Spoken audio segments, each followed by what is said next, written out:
छत्रपतींचे सांगणे तुम्हाला सगळ्यांना दादांच्या समोर इथून पुढे जरी धाक गडपटशाही आणि दादागिरी जर कोण करीत असेल ना की दादागिरी विकास कामासाठी कर म्हणावा. जनतेचं भलं होऊ दे. आम्हाला पाणी राधाकृष्ण विखेंमुळे सुटलं. लगेच तू अजितदादाशी चर्चा पाणी सुटलं. लाटाच्या वर शेतकऱ्यांना सुजलाम सुफलाम करतो हा माणूस म्हणला का नाही म्हणल्याच्या मागच्या निवडणुकीच्या वेळेस आजून पठार भागाव पाणी नाही दादा. म्हणजे दिलेल्या कुठल्याही शब्दाला न जागणारा माणूस आपल्याला नाही पाहिजे. म्हणून आपल्या पंकजदादांनी सांगितलं ना आपल्याला सुजय दादा तर सुजय दादा की सुजय दादा. आणि एक छोटासा प्रश्न विचारतो तुम्ही सगळ्यांनी उत्तर द्यायचं. मला एक सांगा ज्याला खासदाराला इंग्लिशमध्ये काय म्हणतात काय म्हणतात मेंबर ऑफ पार्लमेंट.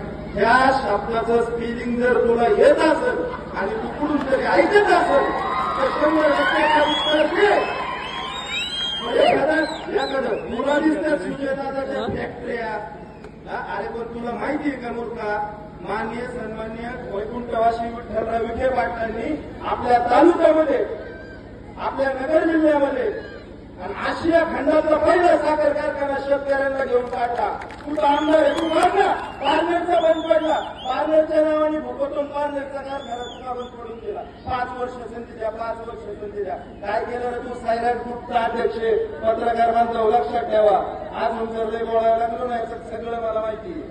सायराट ग्रुपचा अध्यक्ष हो हा कसलाच लोकनेता नाहीये. अहो ज्याला मेंबर ऑफ पार्लमेंटचं स्पेलिंग येत नाही त्या माणसाने एखाद्या डॉक्टर झालेल्या माणसाच्या कशाला नादी लागावा. तुम्हाला दिल्लीला तुमचा सुशिक्षित खासदार पाठवायचा आहे का एअरपाट बोला हात वर करून सांगा मला. सुजय दादाला पाठवायचं हात वर करा सगळे पाठवायचं. त्या भक्त छत्रपती शिवाजी महाराज की